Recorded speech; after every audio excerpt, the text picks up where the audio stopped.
മോളുടെ അച്ഛൻ നേരത്തെ അങ്ങ് പോയി. ഇതെല്ലാം കാണാനും കേൾക്കാനും എന്നെ ഇവിടെ ഇട്ടേച്ച് കരയാതെ മരുന്ന്. മോളെ, നിനക്ക് ഈ വിധിയായല്ലോ. സന്തോഷത്തോടെ മറ്റൊരു വീട്ടിൽ കഴിയേണ്ട ഈ പ്രായത്തിൽ കൂലിപ്പണി എടുത്ത് ഞങ്ങളെ പോറ്റേണ്ട തലവിധി ദൈവം നിനക്ക് തന്നല്ലോ മോളെ. ഇപ്പൊ ഒന്നും ആലോചിച്ച് സങ്കടപ്പെടേണ്ട, മരുന്ന് കുടിക്കും. ഈ പാഹയം ചെയ്തൊരു പണി കണ്ട എന്തേക്കാ ആ വിശേഷം അവനോട് തന്നെ ചോദിക്കും. എന്താടാ കത്തെങ്ങനെ കീറിയത്? ഇന്ന് ആരുമായിട്ട് വഴക്ക് കൂടിയത്? പറയടാ. വയക്കും വയ്യാവേലിയും ഒക്കെ അവർക്ക് കോഴി ബിരിയാണിയല്ലേ, അതോ പാൽപ്പായസം? അല്ലേടാ രാജ മോളെ, ആ മുറുക്കാൻ കടക്കാരൻ ശങ്കരനെ ഇവൻ കല്ലെടുത്തെറിഞ്ഞു. ഒരേറല്ല 2-3 ഏറ്. ഇവനേക്കാൾ എത്ര വയസ്സിന് മൂത്തതാവൻ. ശങ്കരന്റെ തലയും പൊട്ടി, മുട്ടായി കുപ്പിയുണ്ടാകും. എടാ, എന്താണ് നീ അവന് ചെയ്തത്? പറയാ. കല്ലെറിഞ്ഞതല്ലുള്ളൂ, ഓൻ പറയുന്ന കുത്തിക്കൊല്ലുകയായിരുന്നു വേണ്ടത്. എന്താണ് പറഞ്ഞത്? എടാ, നിന്റെ ചേച്ചി സുന്ദരിയല്ല, എന്തിനിങ്ങനെ കൂലിപ്പണിക്ക് പോയി കഷ്ടപ്പെടുന്നത്? ഇങ്ങോട്ട് വിളിച്ചെന്തുവാ, നല്ല ജോലി ഞാൻ കൊടുക്കാം എന്നൊക്കെയാണ് അവൻ പറഞ്ഞത്. കേട്ടില്ലേക്ക എന്താ ഏതാന്ന് ചോദിക്കാൻ? ഈ കുടുംബത്തിന് ആളില്ലാത്തത് കൊണ്ട് ഓരോരുത്തർ എന്തെല്ലാം പറയുന്നു. ആരുമില്ല മോളെ, ആ ചെറ്റ പറഞ്ഞത് അത്ര കാര്യമാക്കണ്ട. പിന്നെ കുടുംബത്തിൽ ആളില്ലല്ലോ എന്ന് ഓർത്ത് നീ വിഷമിക്കണ്ട. ഞാനിവിടെ ഉണ്ടല്ല. കാതിരെന്ന് പറയുന്ന ഒരാൾ ഈ നാട്ടിൽ നടപ്പുണ്ടല്ല. മോളെ, നിന്റെ അച്ഛൻ എന്നെ വേറൊരു ചെങ്ങാതിയായിട്ടല്ല കണക്കാക്കിയേക്കണത്, ഈ കുടുംബത്തിലെ ഒരാളായിട്ടാ. നിന്റെ അച്ഛൻ മരിച്ചുപോയെങ്കിൽ ഞാനിവിടെ ജീവനോടെ ഉണ്ടല്ല. എടാ രാജ, നിനക്ക് പിടിക്കാത്ത ആരെങ്കിലും പറഞ്ഞാ നീ എന്നോട് വന്ന് പറ, ഞാൻ ചോദിച്ചോളാം. എടാ, നാട്ടുകാരെ കൊണ്ട് തല്ലുകൊള്ളി എന്നല്ല പറയിപ്പിക്കേണ്ടത്, നല്ലോനെന്നാ പറയിപ്പിക്കേണ്ടത്. നിന്റെ അനിയൻ വിജയനെ കണ്ടില്ല? അവൻ വല്ല വഴക്കിനാ തല്ലിനാ കുണ്ടാവണ്ടിക്കാ പോണ്ടടാ. നമുക്ക് എങ്ങനെയുണ്ട്? എങ്ങനെയുണ്ട്? കുറച്ച് കുറവുണ്ട്. മോള് ഇന്ന് ജോലിക്കൊന്നും പോയില്ലേ? പോണേക്ക, ഞാൻ പോകാൻ ഒരുങ്ങുമ്പോഴേക്കാ വന്നത്. ഞാൻ ഇങ്ങനെ ഇറങ്ങിയിട്ട് വരാം. എടാ വിജയ, രണ്ടുപേരും അമ്മയെ നല്ലതുപോലെ നോക്കണം. നീ ഇനി വഴക്കിനൊന്നും പോകരുത്. ഞാൻ പോയിട്ട് വരട്ടെ അമ്മേ. പോയിട്ട് വാ മോളെ.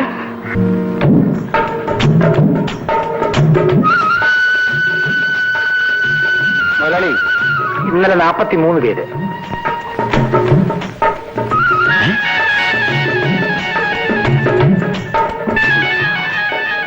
എടാ വാസു, അവളുടെ വരവ് കണ്ടില്ലേ? അന്നനട നടന്നല്ലേ വരുന്നത്?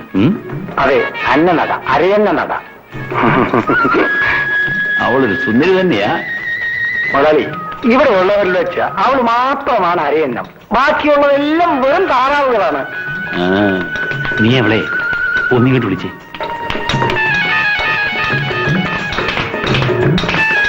ഇതേ മുതലാളി എന്നെ വിളിക്കുന്നു. വരൂ വരുന്നേ.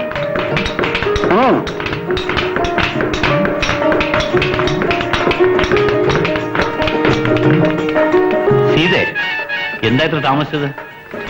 എന്നും ഇങ്ങനെ വൈകിയാണല്ലോ ജോലിക്ക് വരുന്നത്? അമ്മയ്ക്ക് സുഖമില്ലാതിരുന്നത് കൊണ്ടാ. അമ്മയ്ക്ക് സുഖമില്ലേ? ഇന്നലെന്താ പറയാതിരുന്നത്? ഞങ്ങളാരും അറിഞ്ഞില്ലല്ലോ. സീതേ, അമ്മയ്ക്ക് സുഖമില്ലെങ്കിൽ വീട്ടിൽ തന്നെ ഇരുന്നാ പോരായിരുന്നു. എന്തിനാ ജോലിക്ക് വരുന്നത്? ആവശ്യമുള്ള പണം ഞാനിങ്ങോട്ട് എത്തിച്ചു തരുമായിരുന്നല്ലോ. അതൊന്നും വേണ്ട, ഞാൻ ജോലി ചെയ്തതിനുള്ള കൂലി തന്നാൽ മതി. നീ ഇങ്ങനെ കൂലിവേല ചെയ്യുന്നത് എനിക്കിഷ്ടമല്ല. നിന്നെപ്പോലൊരു പെണ്ണ് ഇങ്ങനെ കഷ്ടപ്പെടാൻ പാടില്ലെന്ന്. എന്തിനാണ് എന്നെ വിളിച്ചത്? സീതയെ, നിന്നെ പോലുള്ളവരൊക്കെ ഇത്തരം ജോലിക്കൊന്നും വരരുത്. നീ വെറുതെ ഇരിക്കുന്നതാണ് മുതലാളിക്ക് ഇഷ്ടം. ഏത് വീട്ടിൽ? മുതലാളി വിളിച്ചാൽ അതിന് താനേ വേറെ ആരെങ്കിലും അന്വേഷിച്ചാൽ മതി. ഞാൻ പാവപ്പെട്ടവളാണ്. എന്റെ കഷ്ടപ്പാട് കൊണ്ടാണ് കൂലിപ്പണിക്ക് വന്നത്. പാവങ്ങളെ വിളിച്ചു കൊണ്ടുവന്ന് ഇങ്ങനെ ചെയ്യരുത്. അവൾ തെന്നിക്കളയാണല്ലോടാ. കറക്കാൻ ചെല്ലുമ്പോഴേത് പശുവും ആദ്യമൊക്കെ നെടയും മുതലാളി. പതൊക്കെ ഒന്ന് ചൊറിഞ്ഞു കൊടുത്താൽ മതി, ചേരത്തും. ബിബിന് കുറച്ചുകൂടെ വിളമ്പട്ടെ? വേണ്ട ചേച്ചി, എനിക്ക് മതി. എനിക്ക് കുറച്ചുകൂടെ വേണം. രണ്ടുപേരും വേഗം വളർന്നു വലുതായി ഈ കുടുംബം രക്ഷിക്കണം. അതിനുവേണ്ടിയാണ് ചേച്ചി ഇങ്ങനെ കഷ്ടപ്പെടുന്നത്. ഞാൻ വേഗം വലുതാവും, എന്നിട്ട് അമ്മയും ചേച്ചിയും ഞാൻ നല്ലോണം നോക്കും. ഇവനേക്കാൾ മുമ്പ് ഞാൻ വലുതാവും, എന്നിട്ട് ജോലി ചെയ്ത് പണമുണ്ടാക്കി ചേച്ചിയുടെ കല്യാണം കേമമായി നടത്തും. അപ്പോഴേക്കും കഴിവായി പോവില്ലേ? പിന്നെ എന്നെ ആരെങ്കിലും കല്യാണം കഴിക്കോ? ഇതൂടെ കുടിക്കുമേ.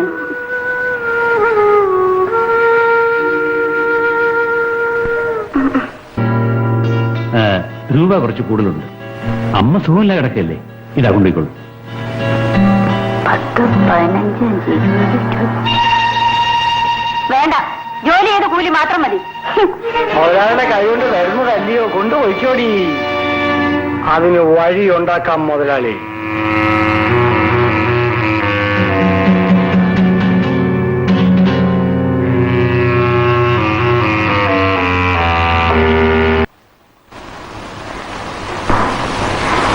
ആരാ? എന്നെ മനസ്സിലായില്ലേ? നിന്റെ ഒരു ചേച്ചിയാണെന്ന് കരുതിക്കോ. ചേച്ചിയോ? ഏതോ അങ്ങനെ ചേച്ചി? ഞാൻ അവളെ കണ്ടിട്ടേ ഇല്ലല്ലോ. നിന്നെ ഇത്ര എളുപ്പം മുതൽ ഞാൻ എടുത്തോണ്ട് നടന്നിട്ടുള്ളതാ. വരൂ, അമ്മ അകത്തുണ്ട്. അമ്മ ഞാൻ പിന്നെ കണ്ടോളാം. നിന്നോടൊരു അത്യാവശ്യ കാര്യം പറയാൻ വന്നതാ. ഒന്ന് മാറി നിൽക്കടാ കൊച്ചേ, ഞങ്ങളൊരു സ്വകാര്യം പറഞ്ഞോട്ടെ. സ്വകാര്യം? എന്താ കാര്യം? നമ്മളെപ്പോലെ കുറച്ച് അന്തമുള്ള കുടുംബക്കാർക്ക് ചേർന്നതാണോ ഈ കൂലിപ്പണി? ആ മേനൻ അദ്ദേഹം പറഞ്ഞാ ഞാൻ ഇറങ്ങിയത്. ഞങ്ങൾക്ക് ജീവിക്കണ്ടേ, അതിനൊക്കെ വഴിയുണ്ടാക്കാം. ആ മേനൻ അദ്ദേഹത്തിന് നിന്നെ വളരെ ഇഷ്ടപ്പെട്ടിരിക്കുക. ഇതാ അദ്ദേഹം തന്നേച്ചതാ. നാളെ വീട്ടിലേക്കൊന്ന് വരണം, കാർ അയച്ചു തരാം. ഇതിനാണല്ലേ ചേച്ചി ഇവിടെ വന്നത്? സീതേ, മുതലാളിയെ പിണക്കാതിരുന്നാൽ നിനക്കും നിന്റെ അമ്മയ്ക്കും അനുജന്മാർക്കും സുഖമായിട്ട് ജീവിക്കാം. അങ്ങനെ ജീവിക്കണ്ട ഞങ്ങൾക്ക്. മര്യാദയ്ക്ക് പോ അവിടുന്ന്. ഇല്ലെങ്കിൽ ആഹാ, തൊലിവെളുപ്പുണ്ടെന്നും കണ്ട് അഹങ്കരിക്കൊന്നും വേണ്ട. നിഷേധിച്ചാൽ അനുഭവിക്കും. അടുത്തവന് തലയ്ക്കാം. നിങ്ങളൊക്കെ ഒരു പാഠം പഠിപ്പിക്കൂടാ.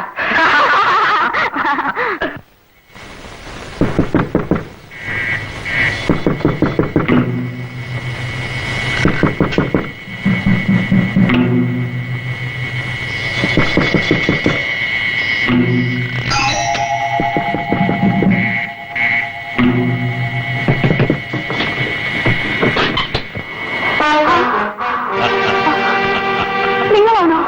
പിന്നെ അല്ലാതാരാ? എന്തിനാ നിങ്ങൾ ഇങ്ങോട്ട് വന്നത്? നിന്നെ കൊണ്ടുപോകാൻ. അല്ലാതെ എന്തിനാ? ദയവായി ഇവിടെ നിന്ന് പോകൂ. വെറുതെ ഞങ്ങൾ ഉപദ്രവിക്കരുത്. നിന്നെ ഉപദ്രവിക്കാൻ വേണ്ടിയല്ല, രക്ഷിക്കാൻ വേണ്ടിയല്ലേ മുതലാളി വന്നിരിക്കുന്നത്. മര്യാദയ്ക്ക് പുറത്ത് പോകുന്നതാ നല്ലത്. ആ, അയ്യോ, ആ, അയ്യോ, അമ്മേ, ചേച്ചി.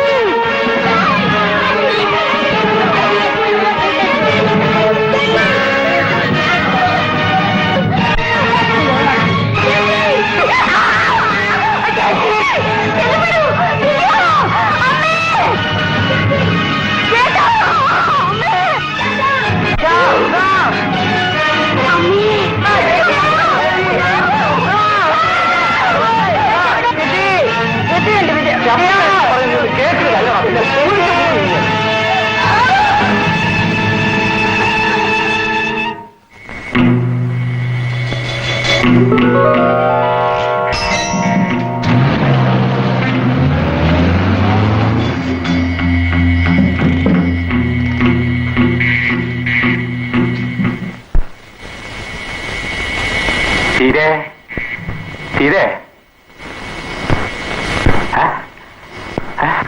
മോനെ മോനെ വിജയ പതിച്ചു പറ്റി. ചേച്ചിയും ചേട്ടനെ ആരോ പിടിച്ചോണ്ട് പോയി. ആരാ മോനെ? അവർ രണ്ടുപേരുണ്ടായിരുന്നു. കൊല്ലൊന്നും പറഞ്ഞേക്കാ കൊണ്ടുപോയത്. എന്റെ കേക്കരുത് മോനെ. അവരെ കണ്ട ഒരിക്കൽ തിരിച്ചറിയാൻ പറ്റുമോ? തിരിച്ചറിയും ഇക്ക. എവിടെ വെച്ച് കണ്ടാലും അറിയും. ഞാൻ അവരെ നന്നായിട്ട് കണ്ടു ഇക്ക. മുമ്പേ ശ്രമിക്കാണ്ടില്ല. അമ്മേ, ചേച്ചി ചേട്ടനെ ആരോ പിടിച്ചോണ്ട് പോയി. അമ്മേ, ചേച്ചി ചേട്ടനെ ആരോ പിടിച്ചോണ്ട് പോയി. അമ്മേ, അമ്മേ, അമ്മേ.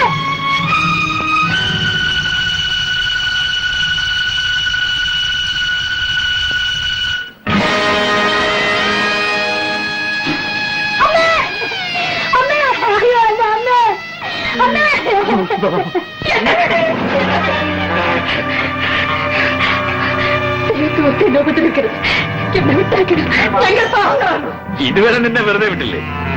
നീ എങ്ങനെ വിടാൻ നിശ്ചയിച്ചിട്ടില്ല. അയ്യോ, എന്റെ മാനഭംഗപ്പെടുത്തരുത്.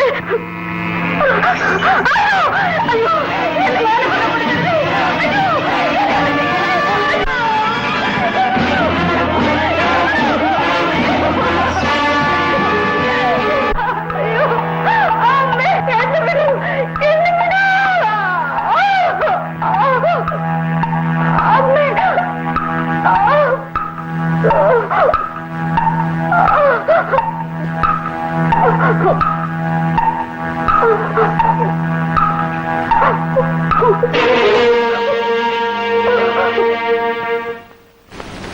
ശരി, കഴിയുന്നത് വേഗം അവരെ കണ്ടുപിടിക്കാം. ഇപ്പോൾ പൊയ്ക്കോളൂ. ഇക്ക, ചേച്ചിയും ചേട്ടനെയും കണ്ടുപിടിക്കും അവര്. മോൻ വിഷമിക്കാണ്ടിരി, എവിടെ ഉണ്ടെങ്കിലും അവർ കണ്ടുപിടിക്കും. ഇക്ക, ചേച്ചിയും ചേട്ടനെയും കൊണ്ടുപോയവരെ കണ്ടാൽ ഞാൻ കത്തി കൊണ്ട് കുത്തിക്കൊല്ലും. അരുത് മോനെ, അങ്ങനെയൊക്കെ പറയല്ലേ. നല്ല കുട്ടികൾ അങ്ങനെയൊന്നും പറയൂല. മോൻ നല്ല കുട്ടിയാവണം, നല്ല പോലെ പഠിച്ച് നല്ലവനായിട്ട് വളർന്ന് ഒരു വലിയ ആളാവണം. ഇന്നു മുതല് ഇത് നിന്റെ വീടാണ്. മോൻ വിഷമിക്കാൻ മോനെ പടച്ചു വേണ്ടിച്ച് എല്ലാവരും വിട്ടുകൊടുത്താൽ മതി. പടച്ചു എന്ന് പറഞ്ഞ ആരാ? ദൈവം. അതെ, കൊല്ലാനും വളർത്താനും ശിക്ഷിക്കാനും രക്ഷിക്കാനും ദൈവത്തിന് ശക്തിയുണ്ട്. ദൈവം നമുക്ക് ബുദ്ധി തന്നിട്ടില്ലേ? ബുദ്ധിയുള്ളവന് ഈ ദുനിയാവിൽ എന്ത് കാര്യവും നേടാം. മോനോട് ഞാൻ ഒരു കഥ പറഞ്ഞുതരാം. ഒരു കാട്ടില് ഒരു സിംഹം ഉണ്ടായിരുന്നു.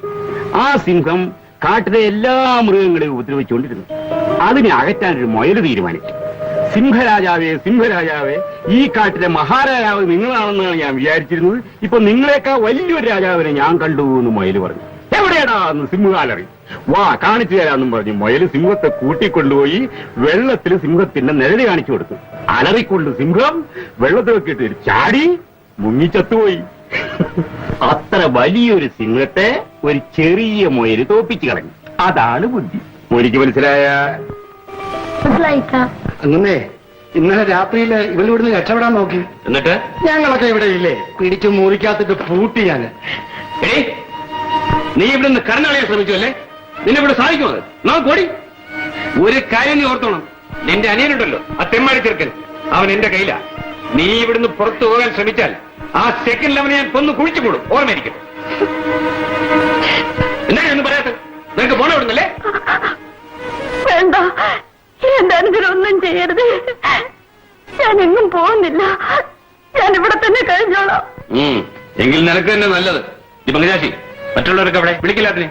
എടി, ഇങ്ങോട്ട് വരീ, ഇങ്ങോട്ട് വരീനടി.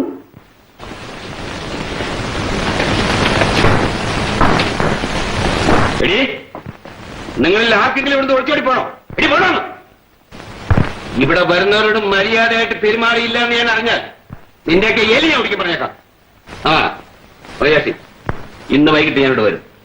എന്റെ കൂടെ വിശേഷപ്പെട്ട ഒരു അതിഥി ഉണ്ടായിരുന്നു. എല്ലാം ഒരുക്കി വെച്ച്. ഓ, എല്ലാം വേണ്ടതുപോലെ ഒരുക്കി വെച്ചേക്കാം.